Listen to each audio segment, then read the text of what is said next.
राज़िक है बेशक खुदा। मैं हाजी साहब के वसीओ अरीज ड्राइंग रूम में बैठा उनका इंतज़ार कर रहा था। नादेर अलिफादेर नज़र घुमाई तो देखा कि कीमती शोकेस, बेहतरीन गलोब, बड़ा सा रंगीन टीवी, खूबसूरत टेलीफोन और मसनूई बेलें दीवारों से चिपकी हुई थीं। फर्नीचर भी आला किस्म का था।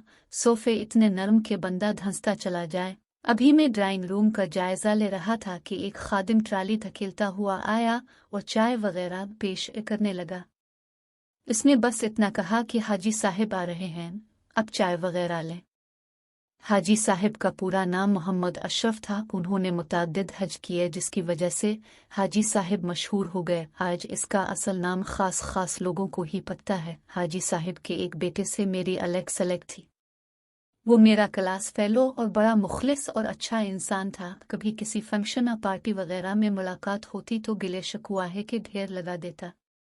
कुछ अर्सा पहले इसने बताया कि वालिद साहब ने तमाम जायदाद, फैक्ट्रियां, ज़मीनें हम बहन भाइयों में तकसीम कर दी हैं और ख़ुद फारिग अलबाल होकर ज़िक्र इलाही में मसरूफ़ हो गए।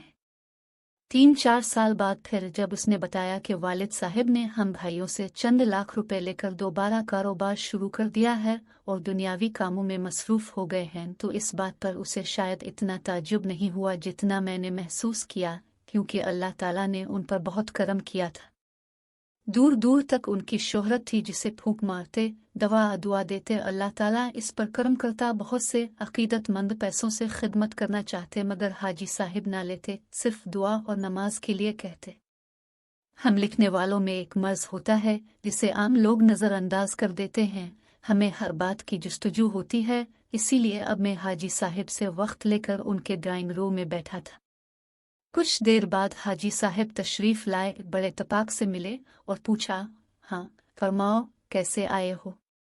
मैंने कहा, मुझे आपसे मिलने का इश्तियाक था इसलिए आया हूँ। हाजी साहब का चेहरा नूरानी, सफ़ेद दाढ़ी और सर पर इमामा बहुत भला लग रहा था। मैंने कहा, हाजी साहब क्या वजह है कि पहले अपने तमाम जायदाद तकसीम कर दी, अल्लाह करने लगे मगर फिर दुनियादारी में मसरूफ़ हो गए।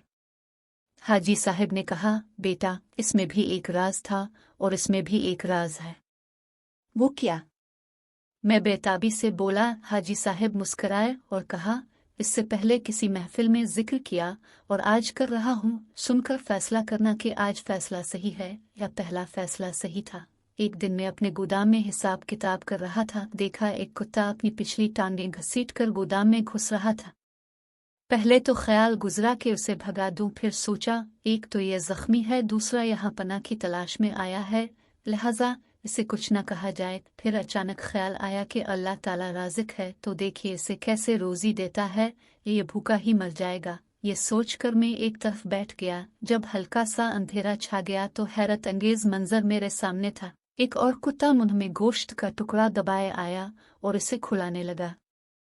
मेरे मुंह से बेइख्तियार निकला, सुबहान तेरी कुदरत, और मैं घर चला आया। इसी तरह वो कुत्ता कहीं से कोई ना कोई चीज लाता रहा और इसे खिलाता रहा। इसकी टांगे तो ठीक ना हो सके मगर जख्म भर गए और वहां से चला गया। इस वाक़े का मुझ पर ऐसा असर हुआ कि जब अल्लाह ताला इस कुत्ते को बगैर किसी मेहनत और तलाश के रिस्क दे सकता है तो मुझे क्यों नहीं देगा। बस मैंने सारा कारोबार, जायदाद अपने बच्चों में तकसीम की और अल्लाह ताला से लो लगाए। फिर अब दोबारा क्यों दुनियादारी के बखेड़ों में पड़ गए? क्या आपका अल्लाह ताला पर यकीन कामिल नहीं रहा? मैंने हैरानी से पूछा।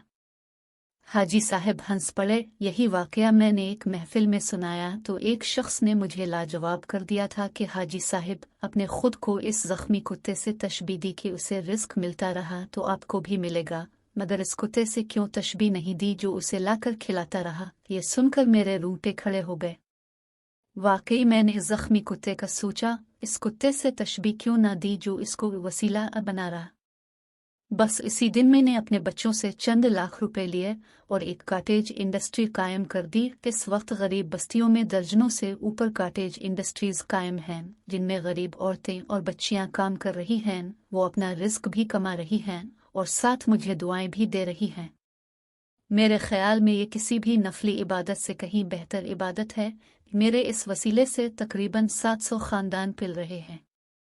ये सुना था कि मेरी आंखों में आंसू आ गए। व मौला, एक शख्स के वसीले से 700 खानदान पिल रहे हैं, اللہ تعالی ہمارے سرمایہ کاروں کو بھی ایسی نیکیاں کرنے کی توفیق دے، وہ بھی آخرت کا سوچیں۔ اللہ تعالی ہمیں کامل مسلمان بنائے، آمین۔